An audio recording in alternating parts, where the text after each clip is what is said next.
بسم اللہ الرحمن الرحیم قال وَإِذَا تَزَوَّجَتِ الْمَرْأَةُ وَنَقَصَتْ عَنْ مَهْرِ مِثْلِهَا فَلِلْأَوْلِيَاءِ الْاعْتِرَاضُ عَلَيْهَا عِنْدَ أَبِي حَنِيفَةَ حَتَّى يَتِمَّ لَهَا مَهْرُ مِثْلِهَا أَوْ يُفَارِقَهَا وَقَالَ لَيْسَ لَهُمْ ذَلِكَ۔ اور جب عورت نے نکاح کر لیا یعنی خود سے، وہ نقصت عن مہر مثلہا، اور اپنے مہر مثل سے کم مہر رکھا، ٹھیک ہے، یعنی کفو میں تو کیا، کفو ہے، لیکن مہر مثل جو متعین کیا، مہر جو متعین کیا وہ اپنے مہر مثل سے کم متعین کیا۔ کہہ رہے ہیں فَلِلْأَوْلِيَاءِ الْاعْتِرَاضُ عَلَيْهَا، تو اولیاء کو اس عورت کے اوپر اعتراض کا حق حاصل ہے کہ اولیاء اعتراض کر سکتے ہیں کہ اتنا مہر مثل کم کیوں کیا۔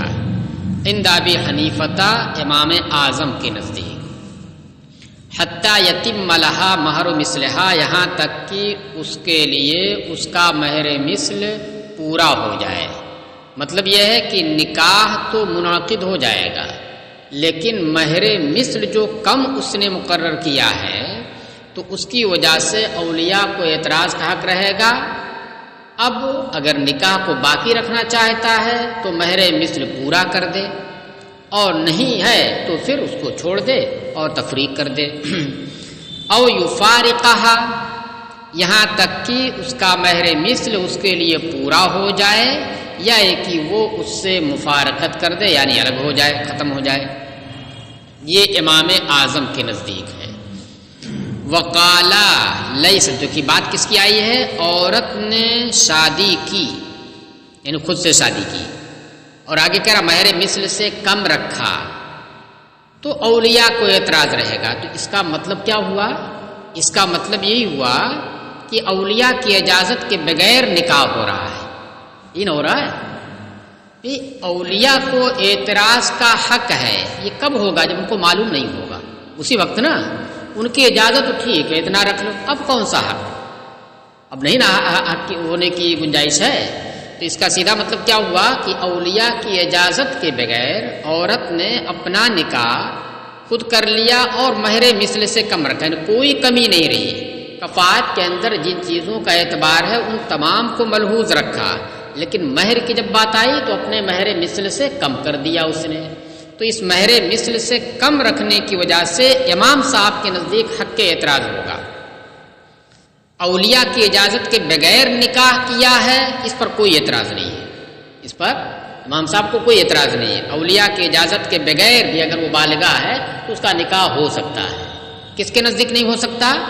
امام محمد کے نزدیک۔ پیچھے آپ نے پڑھا ہے باب الاولیاء کا بیان جہاں شروع ہوا ہے، تو امام محمد کے نزدیک یہ ہے کہ اولیاء کی اجازت کے بغیر اگر نکاح لڑکی نے خود کیا تو اس کا نکاح اس ولی کی اجازت پر موقوف ہو کر منعقد ہوگا، موقوف رہے گا، یعنی سرے سے ختم نہیں ہوگا۔ وہ ایجاب و قبول کام کر سکتا ہے مگر موقوف ہو گیا کس کے اوپر؟ ولی کی اجازت پر۔ جیسی ولی نے اجازت دی تو وہ ایجاب و قبول جو ہوا ہے وہ کام کرے گا۔ یہ کس کے نزدیک ہوا؟ امام محمد کے نزدیک، کہ موقوف ہو کر منعقد ہوتا، اور امام شافعی کے نزدیک ہوتا ہی نہیں سرے سے، یعنی اگر اولیاء اجازت بھی دے دے تو پھر سے ایجاب و قبول کرنا پڑے گا، وہ ایجاب و قبول کام نہیں کرے گا۔ یہ دونوں فرق ہوگا، موقوف ہو کر منعقد ہونے میں اور سرے سے منعقد نہ ہونے میں۔ تو یہ چیز آپ نے پیچھے پڑھی ہے کہ امام محمد کے نزدیک اولیاء کی اجازت کے بغیر نکاح لازم نہیں ہوگا، بلکہ اولیاء کی اجازت پر موقوف ہو کر منعقد ہوگا۔ اس کو ذہن میں رکھیے گا، پھر آگے سنیے گا۔ تو امام صاحب کے نزدیک یہ ہوا کہ اگر لڑکی نے خود نکاح کر لیا، بالغہ ہے اور مہر مثل سے کم رکھا، تو اولیاء کو اعتراض کا حق رہے گا، یا تو وہ شوہر مہر مثل پورا کر دے یا یہ کہ الگ ہو جائیں۔ وقالا لیس لہم ذالک، اور صاحبین نے کہا، اس صاحبین میں امام محمد بھی آ رہے ہیں نا، اب غور کیجئے گا، صاحبین نے کہا لیس لہم ذالک، اس کا اختیار اولیاء کو نہیں ہے، یعنی اعتراض کا حق اولیاء کو نہیں ہے۔ ذالکہ کا مشار الیہ کون ہوگا؟ الاعتراض، اولیاء کو اعتراض کا حق نہیں ہے۔ کیا مطلب؟ نکاح ہو گیا، یہی نہ ہوگا؟ اعتراض کا حق نہیں ہے، اس کا مطلب کہ نکاح ہو گیا۔ تو اب تو مسئلہ تو فرض کیا گیا کس میں؟ کہ ولی کی اجازت کے بغیر نکاح کیا، جب نہ ولی کو وہ مل رہا ہے، اختیار مل رہا ہے۔ تو امام محمد کے نزدیک تو پیچھے آپ نے پڑھا کہ ان کی اجازت کے بغیر منعقد نہیں ہوتا، موقوف ہو کر منعقد ہوتا ہے، اور یہاں پر اگر سرے سے کچھ نہیں، ہو گیا ہو گیا، اعتراض کا بھی حق نہیں ہے۔ تو اب یہ اس کے خلاف نہ ہو رہا ہے، تو اس کو ذہن میں رکھیے گا۔ پھر آگے کی عبارت جو کہہ رہی ہے وہ اسی سوال کا جواب دے رہی ہے، کہہ رہے وَهَذَا الْوَضْعُ انما يصح على قول محمد على اعتبار قوله المرجوع الیہ فی النکاح بغیر الولی۔ دیکھیے یہ دعویٰ ہے اس میں کہ امام محمد کا پہلا قول وہ تھا کہ اولیاء کی اجازت کے بغیر نکاح اس کی اجازت پر موقوف ہو کر منعقد ہوگا، لیکن دوسرا قول جس کی جانب آپ نے رجوع کر لیا ہے وہ یہ ہے امام صاحب کے نزدیک جیسے ہے کہ نہیں، نکاح ہو جائے گا، ولی کی اجازت کے بغیر بھی نکاح ہو جائے گا۔ تو اس میں یہی نہ سمجھ میں آ رہا ہے صاحبان کیا کہتے ہیں کہ نہیں کوئی وہ نہیں ہے، ولی کی اجازت کے بغیر ہو رہا ہے، اور جب بھی کیا ہے کوئی بات نہیں ہے، حالانکہ وہی کٹ جانا چاہیے ان کے نزدیک، ولی کی اجازت کے بغیر ہونے ہی کی وجہ سے کٹ جانا چاہیے، نہیں ہونا چاہیے، لیکن نہیں اس کا بھی اعتبار نہیں، مہر مثل سے کم کر لیا تو اور مزید آگے بڑھ کر کے کیا کہہ رہے ہیں، جب بھی اعتراض نہیں ہے۔ تو امام صاحب سے بھی آگے مطلب سہولت میں بڑھ گئے، سہولت دینے میں، یعنی اس کو مصالحے کے اندر۔ تو اسی کو کہہ رہے وَهَذَا الْوَضْعُ انما يصح على قول محمد على اعتبار قوله المرجوع الیہ فی النکاح بغیر الولی۔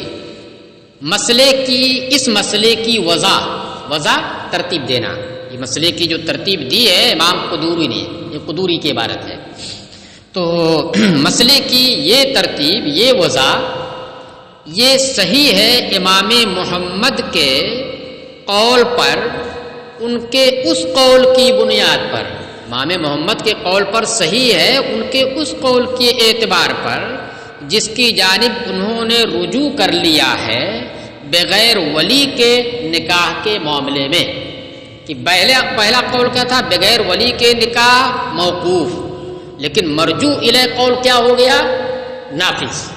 تو اس قول کی بنیاد پر اس مسئلے کی وضع جو مرتب کی ہے قدوری نے، جس میں کیا کہا کہ امام صاحب کے نزدیک اعتراض کا حق، اور صاحبین کے نزدیک جس میں امام محمد بھی ہیں اعتراض کا حق نہیں، یعنی نافذ ہو گیا۔ تو ایسا کیسے ہو سکتا ہے؟ تو اس لیے کہہ رہے ہیں کہ یہ امام محمد کے قول مرجوع الیہ، یعنی جس میں انہوں نے یہ کہہ دیا کہ نہیں بغیر ولی کی اجازت کے بھی منعقد ہو جائے گا، تو اس کے اعتبار سے اس مسئلے کی وضع اور اس کی ترتیب درست ہوگی، اور اگر پہلا والا قول مانے تب کہاں درست ہوگی؟ تب تو قالا مت کہیے آپ، قالا امام ابو یوسف کہہ سکتے ہیں لیکن قالا نہیں۔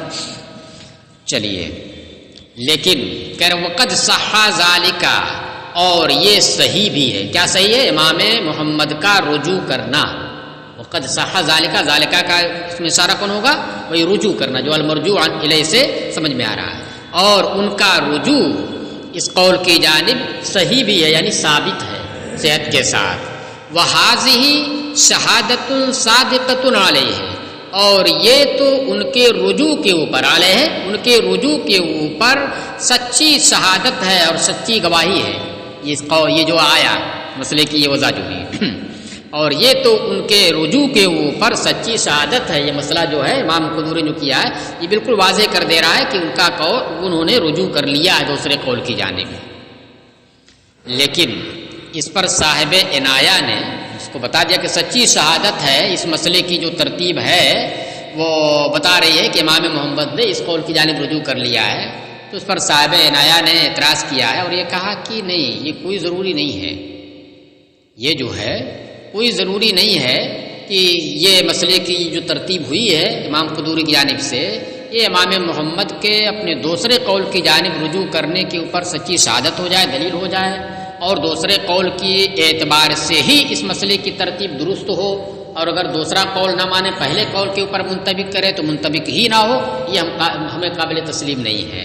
کیوں قابل تسلیم نہیں ہے؟ کہہ رہے ہیں اس لیے کہ دیکھیے اس میں یہ بات بھی تو ہو سکتی ہے، امام صاحب کے نزدیک جو اولیاء کو اعتراض کا حق ہو رہا ہے تو آپ نے اسے یہ سمجھ لیا کہ ولی کی اجازت کے بغیر کیا اس نے نکاح، کیوں آپ نے یہ سمجھ لیا؟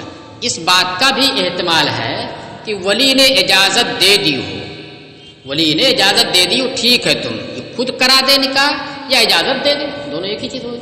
ولی نے اجازت دے دی ہو، ولی کی اجازت سے اس لڑکی نے اپنا نکاح کیا ہو، اب رہی بات جب اجازت دے دی تو پھر مہر مثل نہ ہونے کی وجہ سے اعتراض کہا، تو کہہ رہے ہیں کہ یہ ہو سکتا ہے کہ اس نے مہر کا ذکر نہ کیا ہو، اجازت دے دی کہ تم اپنا نکاح کر سکتے، اور مہر کا کوئی ذکر نہ کیا ہو، نہیں مہر اتنا رکھنا، کچھ ایسا ذکر نہ کیا ہو، اب اس نے مہر مثل سے کم کر لیا، تو دیکھیے اجازت پائی گئی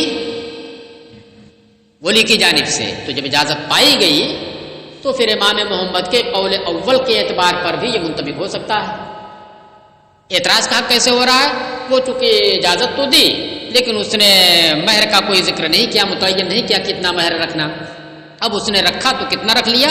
مہر مثل سے کم رکھ لیا، تو امام اعظم کہتے ہیں کہ اعتراض کا حق ہے، اور صحابین امام محمد کہتے ہیں کہ نہیں وہ بالکل کوئی اعتراض کا حق نہیں، ولی کی اجازت ہو گئی تو اگرچہ مہر مثل سے اس نے کم کر لیا اور اس نے ذکر نہیں کیا تھا، جب بھی اب ہو گیا تو ہو گیا۔ بات سمجھ میں آئی؟ صاحب عنایہ کا اعتراض سمجھ میں آیا؟ چلیے لہما انما زاد علی العشرۃ حقھا، اب صاحبین یہ کہتے ہیں کہ نہیں وہ اسے اولیاء کو اعتراض کا حق نہیں رہے گا، مہر مثل اگر کم سے کم کر دیا تو دلیل دیتے ہیں صاحبین کی دلیل یہ ہے ما زاد علی العشرۃ حقھا، یہ دیکھیے 10 درہم کم سے کم یہ شریعت کی جانب سے ضروری ہے، کم سے کم 10 درہم، اس سے کم کریں گے تو حق شرع جائے گا۔ تو اب وہی کہہ رہے ہیں کہ دیکھیے 10 درہم سے زیادہ جو کچھ ہو رہا ہے وہ خاص اس عورت کا حق ہے، 10 درہم سے کم کریں گے تب تو شریعت نہیں مانے گی، شریعت نے 10 درہم کم سے کم متعین کیا تو حق شرع بھی ہو گیا۔ 10 درہم سے زیادہ جو ہے یہ اس کا اپنا حق ہے، جتنا چاہے وہ متعین کر لے، جتنے پہ رضامندی ہو جائے۔ تو صاحبین کی دلیل یہ ہے کہ 10 درہم سے زیادہ جو ہوا یہ خاص اس عورت کا حق ہے، اس کے اولیاء کا بھی حق نہیں ہے، یہ کس کا حق ہے؟ مہر اس کا حق ہے۔ ومن اسقط حقہ لا يعترض علیہ، اور اگر کوئی شخص اپنے حق کو ساقط کر دے تو اس کے اوپر کوئی اعتراض نہیں کیا جا سکتا، کما بعد التسمیۃ، جیسے کہ مہر مقرر کرنے کے بعد ساقط کر دے، مہر مقرر کیا مہر مثل 5000 روپیہ مثلا، کسی کے یہاں کوئی اعتراض نہیں، نکاح ہو گیا، کمپلیٹ ہو گیا، اب جب دینے کی باری آئی تو لڑکی نے کیا کہا ٹھیک ہے 4000 دو، 1000 ہم ساقط کر دیتے ہیں، کسی کا کوئی اختلاف نہیں، ساقط کر سکتی ہے، کیوں؟ اس لیے اس کا اپنا حق ہے۔ تو جب مقرر کر دینے کے بعد وہ اگر ساقط کر دے کچھ تو اسی بنیاد پر تو اعتراض کا حق نہیں ہو رہا ہے کہ کیونکہ وہ اپنا حق ساقط کر رہی ہے، اور جب اپنا حق ساقط کر رہی ہے تو جیسے وہاں ساقط کرنے میں کوئی اعتراض نہیں ہے تو اسے یہاں پر بھی 10 درہم سے کم نہیں ہونا چاہیے، کیونکہ شریعت روکے گی، 10 درہم سے زیادہ جتنا بھی کرے وہ سب اس کا اپنا خالص حق ہے، حق تو پورا اس کا ہے لیکن خالص۔ تو اب اگر وہ کم کر دے رہی ہے اس میں سے کچھ کہ 10 درہم کے نیچے نہ آنے پائے تو پھر اس کا اپنا حق ہے اور وہ ساقط کر سکتی ہے۔ چلیے کہہ رہے ومن اسقط حقہ، اور جو شخص اپنا حق ساقط کر دے تو اس پر اعتراض نہیں کیا جا سکتا، جیسا کہ مہر مقرر کرنے کے بعد اگر ساقط کر دے تو کسی کے نزدیک اعتراض کا حق نہیں ہے۔ ولے ابی حنیفہ، کتنی بات دیکھیے واضح طور پر سمجھ میں آ رہی ہے نا، اب آپ کو لگے گا کہ یار یہ تو واقعی کیسے امام اعظم نے کہہ دیا، لیکن آپ غور کیجئے پھر امام اعظم کی دلیل پر، تب آپ کو سمجھ میں آئے گا۔ ولی ابی حنیفہ ان الاولیاء یفتخرون بغلاء المہور ویتعیرون بنقصانها فاشبہ الکفاءۃ، امام اعظم کی دلیل یہ ہے کہ اولیاء مہروں کی زیادتی پر، اس کے زیادہ ہونے پر فخر کرتے ہیں کہ میری بچی کا مہر اتنا زیادہ ہے، یعنی اتنی اہمیت ہے۔ وَيَتَعَيَّرُونَ بِنُقْصَانِهَا، اور اس کی کمی کی وجہ سے آر محسوس کرتے ہیں۔ دیکھیے اسلام کے اندر کیا ہے کہ مہر اگر کم مقرر کر رہا ہے، شوہر کم دے رہا ہے تو اسے آر محسوس کیا جاتا ہے اسلام میں، زیادہ دے رہا تو اس پر فخر محسوس کیا جاتا ہے. لیکن آپ ہندوستان کے معاشرے کے اندر اگر آپ دیکھیں گے مطلب نان مسلم کے اندر تو اس کا الٹا ہے، بالکل اس کا الٹا ہے. وہاں لڑکے کی طرف سے دینا نہیں ہوتا ہے، صرف لینا ہوتا ہے. کتنا دہیج آپ دیں گے؟ اگر لڑکا I S P C S ہو گیا، لڑکا I S P C S ہو گیا تو اب اس کی حیثیت بہت بلند ہو گئی. اب اگر کہیں نکاح کر رہا ہے اور لڑکی والا دان دہیج کم دے رہا ہے تو اس کی انسلٹ محسوس ہوتی ہے، وہ انسلٹ محسوس کرتا ہے. لیکن الٹا ہو رہا کہ نہیں ہو رہا؟ نہیں شادی کرے گا وہ. اسی اعتبار سے لوگ تلاش بھی کرتے ہیں کہ آئی ایس ہو گیا، ارے آئی ایس ہو تو ہمارا نہیں ہو پائے گا اس سے رشتہ، چاہے کتنا خوبصورت ہو. کیوں؟ اس لیے کہ ہم دان دہیج نہیں دے پائیں گے، اور دان دہیج کم دیں گے تو پھر جو ہے لڑکے کی انسلٹ ہوگی. I S P C S اتنا اہم ہے تو اس کی انسلٹ ہوگی، وہ کرے گا ہی نہیں نکاح. الٹا ہے نا. ہمارے ہاں تو مطلب لڑکیوں کو عزت دی گئی ہے. اسلام نے کیا ہے؟ لڑکیوں کو عزت دی ہے، خواتین کو عزت دی ہے. اور اس کے بعد بھی اسلام کے اوپر یہ عائد کیا جاتا ہے کہ اسلام جو ہے خواتین کے حقوق کی پامالی کرتا ہے. بتائیے اس سے بڑھ کر کے اور آنکھ میں دھول جھونکنا ہو سکتا ہے؟ بالکل نہیں.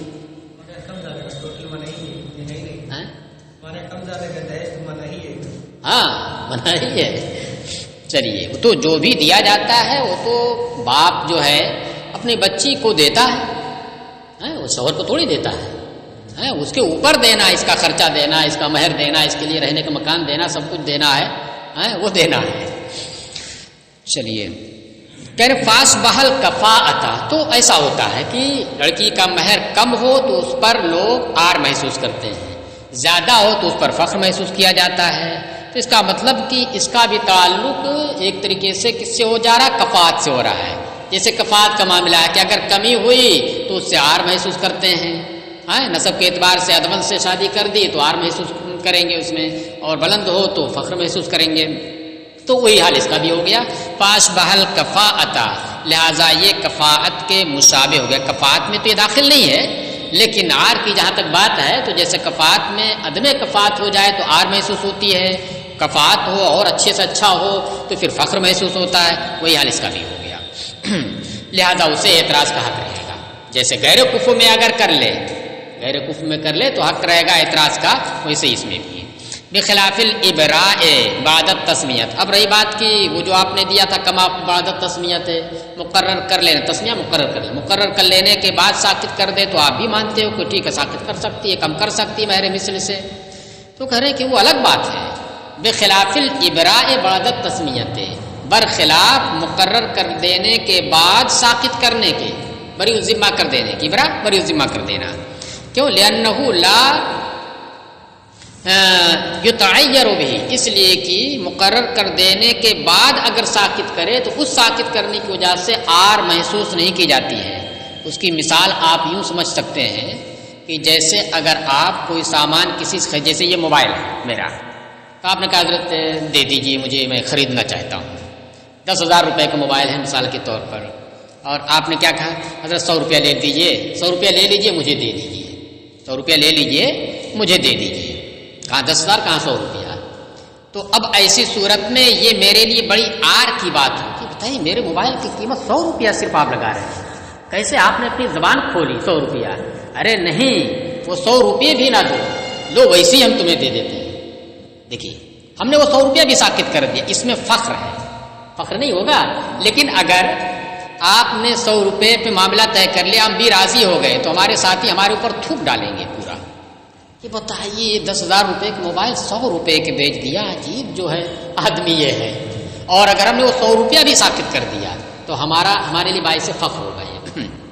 چلیے تو ویسے جب مقرر ہو گیا کہ نہیں اتنا ہے، چرچا ہو گئی نا کہ اس کا مہر اتنا مقرر ہوا، فخر کی بات ہو گئی.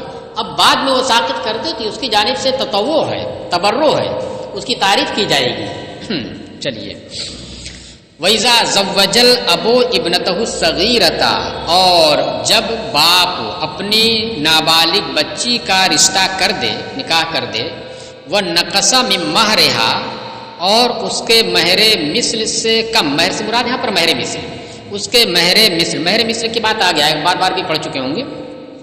اور اس کے مہر مثل سے کم مقرر کرے مہر، او ابنہ الصغیرہ یا اپنے نابالغ بیٹے کا باپ نے نکاح کیا، وزادہ فی مہر امراتہ اور اس کی بیوی کے مہر میں اضافہ کر دیا، یعنی جو مہر مثل تھا اس سے بڑھا کر کے دے دیا، 2,000 اس کا مہر مثل دے دیا، 3,000 روپیہ، چلو ٹھیک ہے۔ کہہ رہے جازا ذالکا علیہما، تو یہ چیز اس بیٹا اور بیٹی دونوں کے اوپر نافذ ہو جائے گی، یعنی اعتراض کا حق نہیں رہے گا۔ کہہ رہے میرے باپ نے کیوں جو ہے مہر کم رکھا، یا بیٹا کہے کہ نہیں میرے اوپر زیادہ مہر لاد دیا، نہیں، کوئی اعتراض کا حق نہیں رہے گا۔ جازا ذالکا علیہما، تو یہ چیز ان دونوں کے اوپر نافذ ہو کر جائز ہوگی۔ ولا یجوز ذالک لغیر الاب والجد، لیکن یہ یاد رہے کہ یہ اختیار یا یہ کمی بیشی جو ہو رہی ہے یہ صرف باپ اور دادا کی جانب سے برداشت کی جا سکتی ہے۔ اس لیے اس کی وجہ اجمالاً یہ سمجھ لیجئے کہ باپ اور دادا جو ہیں ان کے اندر سب سے زیادہ شفقت ہے اولیاء میں، اور ماں بھی ہے نا، اولیاء میں سے نہیں ہے۔ باپ دادا کے اندر سب سے زیادہ شفقت پائی جاتی ہے، اور یہ ولایت نظریہ ہے، اور نکاح کے اندر مہر ہی مقصود نہیں ہوتا ہے، مہر کے ساتھ ساتھ، مہر تو ایک پیسہ ہے نا، مال ہے، آنے جانے والی چیز ہے، مہر کے علاوہ دیگر چیزیں جو ہے جو مقاصد ہوتے ہیں وہ بھی مقصود ہوتے ہیں، وہ بھی ملحوظ ہوتے ہیں۔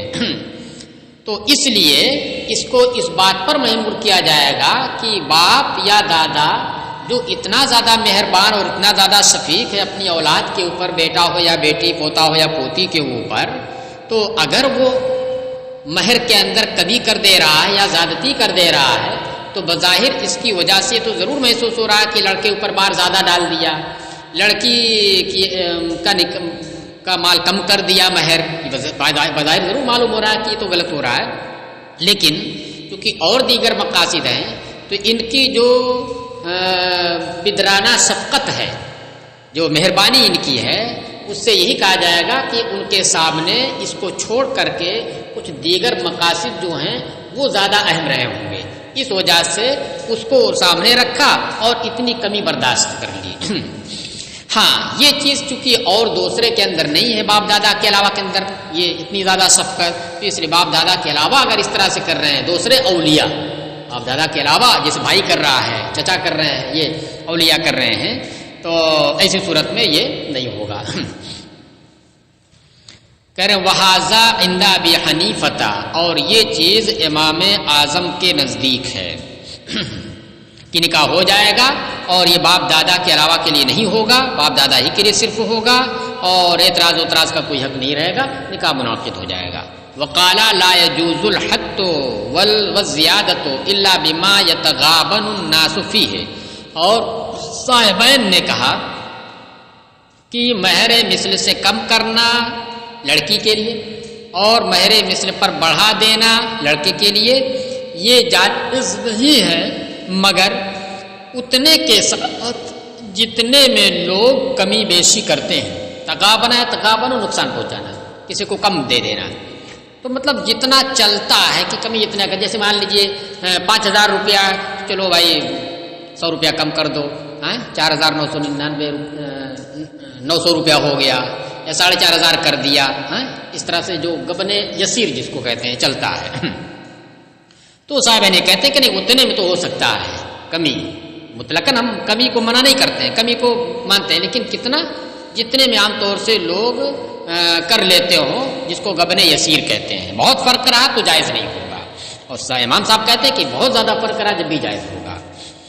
کہہ رہے ہیں کہ صاحبین کہتے ہیں کہ کمی کرنا اور زیادتی کرنا یہ جائز نہیں ہے، مگر اتنی ہی جتنے میں لوگ کمی بیشی کرتے ہوں، یعنی غبن یسیر۔ ومعنی حاضل کلام انہ لا یجوز العقد عندہما،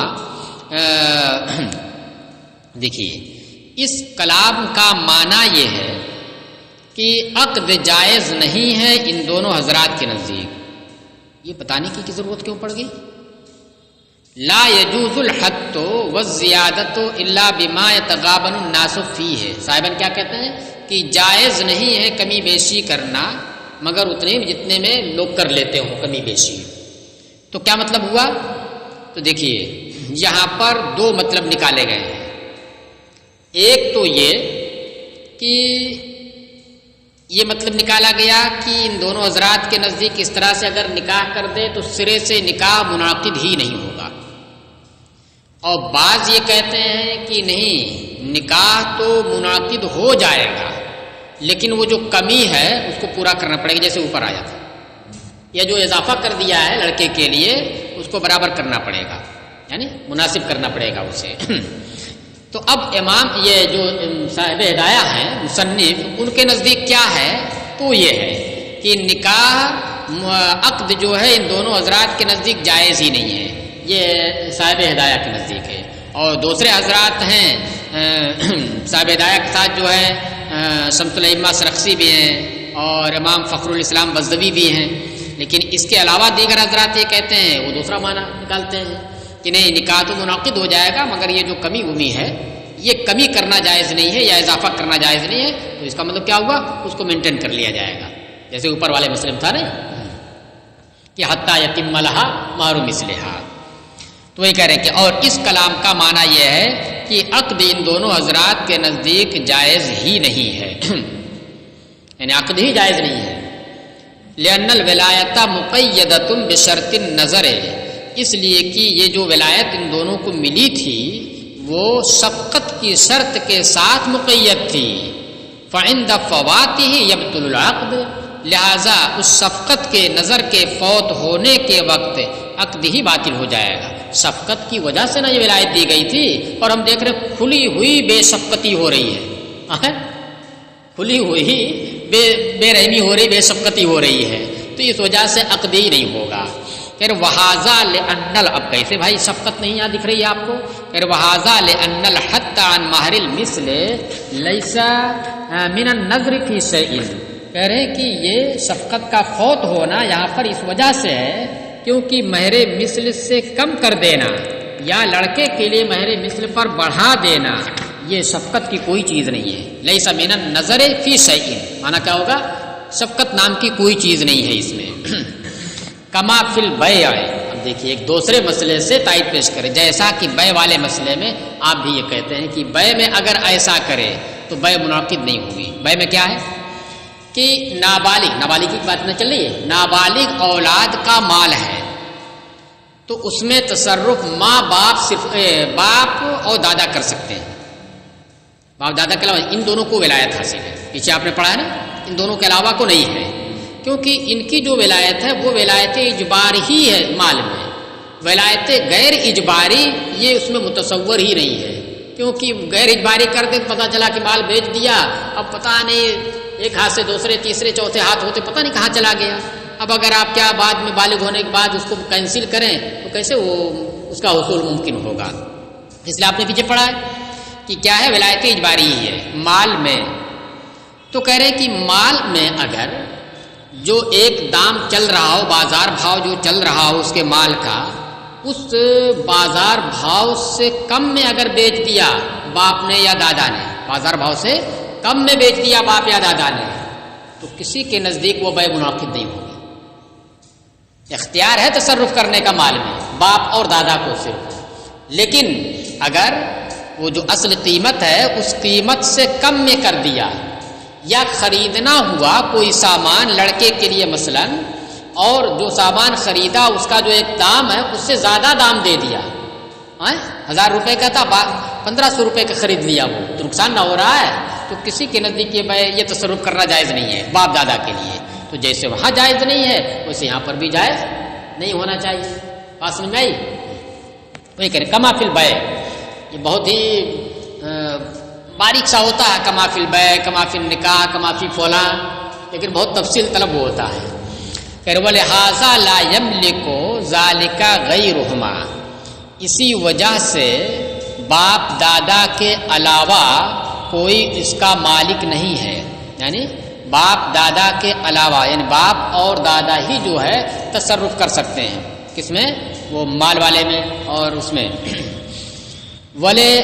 اچھا، اور ایک یہ بھی ہے باپ دادا کے علاوہ یہاں جو کمی بیشی ہو جا رہی ہے باپ دادا کے علاوہ، اس کمی بیشی کو بھی باپ دادا ہی کر سکتے ہیں، ان کے علاوہ کوئی دوسرا نہیں کر سکتا. نکاح کی بات تو کر ہی سکتا، لیکن یہ جو مسئلہ فرض کیا ہے یہ باپ دادا ہی کر سکتے ہیں، ان کے علاوہ کوئی یہ تصرف نہیں کر سکتا ہے. نہ مال میں تو پہلے سے طے ہے. یہ جو مسئلہ فرض کیا اس میں بھی باپ دادا ہی کر سکتے ہیں، ان کے علاوہ کوئی نہیں کر سکتا ہے. ولی ابی حنیفۃ ان الحکم یدار علی دلیل النظر. امام اعظم کی دلیل یہ ہے کہ حکم کو دلیل نظر پر دائر کیا جاتا ہے. سبقت ہے کہ نہیں ہے یہ نہیں دیکھ رہے ہیں ہم. سبقت کی جو دلیل ہے، جو سبقت کے موجود ہونے پر دلالت کر رہی ہے، وہ یہاں پر موجود ہے کہ نہیں. اگر وہ دلیل پائی جا رہی ہے تو حکم کو اسی کے اوپر دائر کر دیا. سبقت کی نظیر دلیل پائی گئی تو ہم نے اس کو مان لیا کہ ہاں سبقت کا مظاہرہ ہے، لہذا سبقت کی بنیاد پر جو حکم شرع تھا وہ حکم شرع اس کے اوپر لگا دیا گیا. کہہ رہے ہیں کہ حکم کو دائر کیا جاتا ہے کس کے اوپر؟ دلیل نظر کے اوپر، سبقت کی دلیل کے اوپر. وہ ہوا قرب القرابت، اور دلیل سبقت یہاں پر ہے اور وہ کیا ہے؟ قرابت کا قرب ہے، اس کے نسب کا قرب ہے، بہت قریبی ہے وہ باپ دادا. اچھا، تو جب سبقت کی دلیل پائی جا رہی ہے تو ہم نے مان لیا کہ نہیں سبقت کا مظاہرہ اس نے کیا ہے. اب آپ کو بظاہر دکھ رہا ہے کہ مہر کم کر دیا، مہر میں اضافہ کر دیا، کہاں اس میں سبقت ہے؟ ہم کہہ رہے نہیں، اس سے بحث نہیں ہے. دلیل ہے، قرب قرابت ہے، تو ہم مانیں گے کہ نہیں سبقت ہے اس میں، اگرچہ ہمیں نہیں دکھ رہی ہے. کیسے ہے؟ کہہ رہے وفی نکاح مقاصد، اور نکاح کے اندر کچھ دیگر مقاصد بھی ہوتے ہیں، صرف مہر ہی نہیں ہوتا ہے. تربو علی المہر، جو مہر کے اوپر فائق ہوا کرتا ہے، مہر سے بڑھ کر کے مقاصد ہوتے ہیں. اور نکاح میں کچھ اور بھی مقاصد ہوتے ہیں جو مہر سے بڑھ کر ہوتے ہیں. امل مالیت ہی المقصودت فہیا، یہ فا ہونا چاہیے نا. رہی مالیت مال والے میں تو وہی مقصود ہوتی ہے فی تصرف المالی، تصرف مالی میں. تصرف مالی میں کیا مقصود ہوتا ہے؟ صرف مالیت ہی مقصود ہوتی ہے اور کوئی چیز اس میں مقصود نہیں ہوتی ہے. تو اب اگر اس نے غبن فاحش کے ساتھ خرید لیا یا بیچ دیا تو اس لیے چونکہ مقصود وہی ہے تو اس لیے واضح ہے کہ اس نے اس کے ساتھ سبقت نہیں کی ہے، کیونکہ مالیت ہی مقصود تھی اور مالیت ہی میں خسارہ کر دیا اس نے. تو ہم اس کو کیا کہیں گے؟ اگرچہ دلیل سبقت پائی جا رہی ہے لیکن ایک طرف دلیل سبقت اور ایک طرف بے سبقتی، دونوں کا ٹکراؤ ہو رہا ہے. تو اس لیے وہاں پر مانا گیا کہ نہیں یہ تصرف جو جائز نہیں ہوگا. اور نکاح کے اندر چونکہ اس مہر کے علاوہ مال کے علاوہ دیگر مقاصد بھی ہوتے ہیں، تو اگرچہ ہمیں مہر کے اندر یہ دکھ رہا ہے کہ بے شفقتی کا مظاہرہ اس نے کیا ہے، لیکن دیگر جو مقاصد ہیں ہو سکتا ہے کہ وہ مقاصد زیادہ اہم رہے ہوں اور ان کو سامنے رکھ کر کے اس نے اس کو برداشت کر لیا ہو. چلیے کہہ رہے ہیں وَالدَّلِيلُ عدم نہ ہو فی حق کے غیرہما، اور یہ دلیل نظر ہے کیا؟ قرب قرابت. اس کو ہم نے باپ دادا کے علاوہ کے حق میں معدوم پایا، یعنی پایا ہی نہیں، لہذا باپ دادا ہی کے لیے ہم نے جائز قرار دیا. باپ دادا کے علاوہ کوئی اگر اس طرح سے مہر میں کمی بیشی کر دے تو وہ جائز نہیں ہوگا. ومن زوج ابنته وهي صغيرة عبدا او زوج ابنه وهو صغير امتا، اور اگر کسی نے اپنی بیٹی کا نکاح نابالغی میں کر دیا کسی غلام سے، بیٹی کا نکاح نابالغی میں کسی غلام سے کر دیا تو غلام تو کفر نہیں نہ ہے. چلیے او زوج ابنہ، یا اپنے نابالغ بیٹے کا نکاح کر دیا کسی باندی سے، فہو جائز، تو یہ بھی جائز ہے. قال صاحب ہدایہ کہتے ہیں وہذا عند ابی حنیفہ ایضاً، یہ بھی امام اعظم ہی کے نزدیک ہے صرف. لأن الاعراض عن الکفاءۃ لمصلحۃ تفوقها، اس لیے کہ کفاءت سے منہ موڑنا یہاں پایا تو ضرور جا رہا ہے. بھائی کہاں آزاد اور اس کے ساتھ کس کا نکاح ہو رہا ہے؟ غلام کے ساتھ اس کا نکاح کر دیا، تو کفاءت سے تو منہ موڑنا ضرور پایا جا رہا ہے. لیکن کہہ رہے ہیں کہ اس لیے کہ کفاءت سے منہ موڑنا یہ ایسی مصلحت کی وجہ سے ہوگا تفوقها، جو کفاءت سے بھی بڑھ کر ہوگی. وعندهما هو ضرر ظاہر لعدم الکفاءۃ، اور صاحبین کے نزدیک چونکہ یہ ظاہری بالکل واضح ضرر ہے، نقصان ہے کفاءت نہ ہونے کی وجہ سے، فلا یجوز، اس لیے جائز نہیں ہوگا. اللہ اعلم.